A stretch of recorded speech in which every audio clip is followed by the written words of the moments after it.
दोस्तों आप एक बार इस चीज को ध्यान से देखिए।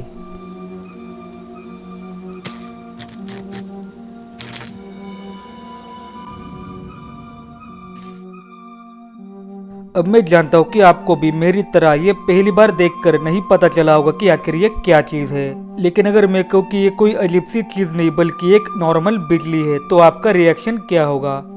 जी हाँ दोस्तों, ये वही बिजली है जो हम बारिश के समय आसमान में चमकती हुई देखते हैं।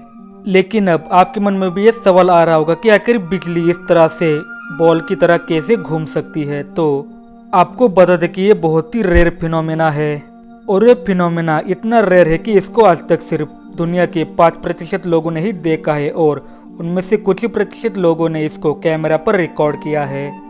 दोस्तों इस अजीब से फिनोमेना को बॉल लाइटनिंग कहते हैं और ऐसा नहीं है कि इसको हाल ही में देखा जा रहा है, इसको लोग पुराने समय से देखते आ रहे हैं। आपको बता दें कि इस चीज को बेलारूस के एक आम नागरिक आंद्रे त्रिकोनोविच ने रिकॉर्ड किया है। अब आपके मन में यह सवाल आ रहा होगा कि क्या ऐसी चीजें सच में मौजूद होती है, तो हमें यह देखना होगा कि प्लाज्मा बॉल्स के पीछे का साइंस क्या है।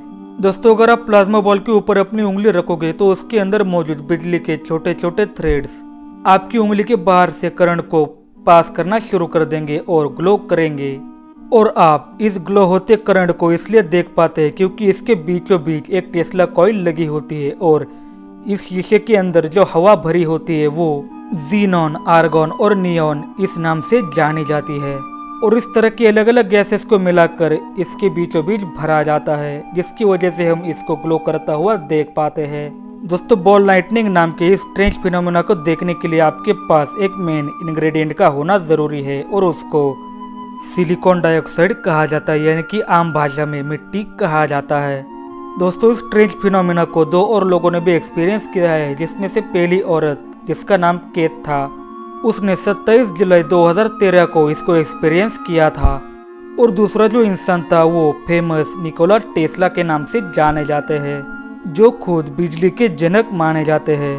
दोस्तों जब इस अजीब सी चीज को हमारी पहली विटनेस ने देखा तब उसके सामने नीली रोशनी की एक बहुत ही बड़ी गेंद आई और फिर कुछ देर बाद ठीक उसी के सामने से उससे थोड़ी छोटी साइज की ऑरेंज कलर की गेंद आई और वो उसके सामने ही फट गई। अब उस औरत की जगह आप और मैं भी होते तब यही सोचते कि ये एक बहुत ही बड़ा चमत्कार है और कुछ लोग तो इसको भगवान से जोड़ लेते। पुराने जमाने में एक क्रिश्चियन टेलर के सामने भी इस तरह का एक गोला फटा था और वो क्रिश्चियनिटी में इस तरह से डूबा हुआ था कि उसने उसको शैतान का ही नाम दे दिया और उसी के बाद से इस तरह की घटनाओं को शैतान से या फिर भगवान से जोड़ा जाने लगा था। लेकिन जब इस चीज का सामना निकोला टेस्ला से हुआ तब उन्होंने इस चीज को आर्टिफिशियली तैयार करने का सोच लिया था और उन्होंने इसको बना भी लिया था, लेकिन उन्होंने जानबूझकर ये किसी के सामने रिवील नहीं किया क्योंकि वो जानते थे कि भविष्य में इस चीज का इस्तेमाल हथियार के तौर पर भी हो सकता है और अगर किसी ने इसको किसी के ऊपर शूट कर दिया तो उसके चितड़े उड़ जाएंगे। दोस्तों ये घटना हमारे इंडिया में भी हो चुकी है, वो भी गुरुद्वारे के बीच में। एक दिन एक ऐसे ही रोशनी का गोला अंदर आया और सभी के सामने गुरुद्वारे के अंदर ही फट गया। अब जाहिर है कि उन लोगों ने भी इसको भगवान से ही जोड़ा होगा।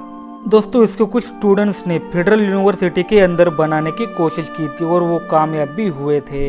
उन्होंने एक सिलिकॉन चिप लिया और उसके अंदर बहुत ही हाई क्वांटिटी में बिजली को गुजारा और इस प्रक्रिया में सिलिकॉन चिप बहुत ही गर्म हो गई और उसके एटम्स सिलिकॉन को वेपराइज करने लगे और वो बॉल दिखने लगी। और वो सिर्फ एक बॉल नहीं थी बल्कि कई सारी छोटी छोटी बॉल्स थी। दोस्तों अब हम आपको इसके पीछे का साइंस बता ही देते हैं।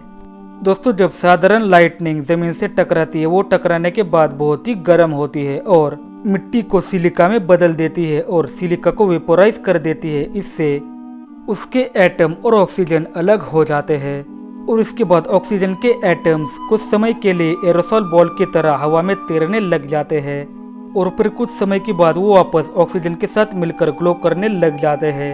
ऐसा इसलिए होता है क्योंकि सिलिकॉन का एटम और ऑक्सीजन का एटम दोनों ही आपस में बंधे रहने में विश्वास रखते हैं और इस प्रक्रिया में वो वापस से सिलिकॉन डाइऑक्साइड बना लेते हैं और इस प्रक्रिया में दोनों ने जितनी भी एनर्जी अब तक जमा कर ली थी वो सारी की सारी रिलीज कर देते हैं। इससे हमें एक एनर्जी की बॉल दिखाई देती है जो लाइटनिंग से भरी होती है और अगर मान लीजिए कि इनके अंदर वातावरण में मौजूद अलग अलग कार्बन के एटम्स और वाटर के एटम्स मिल गए तो हमें अलग अलग तरह के रंग देखने को मिल सकते हैं, जैसे कि ऑरेंज, ब्लू, पर्पल, इस तरह के रंग। तो हमें उम्मीद है कि अब आपको बॉल लाइटनिंग जैसे फिनोमेना का साइंस पता चल गया होगा। अगर आपको ये वीडियो अच्छा लगा हो तो वीडियो को लाइक एंड शेयर जरूर करें, और अगर आप इस चैनल पर नए हैं तो इस चैनल को सब्सक्राइब करके पास वाले बेल आइकन को दबाएं और ऑल पे क्लिक करें। मैं आपसे मिलता हूँ किसी और वीडियो में, तब तक के लिए नमस्कार।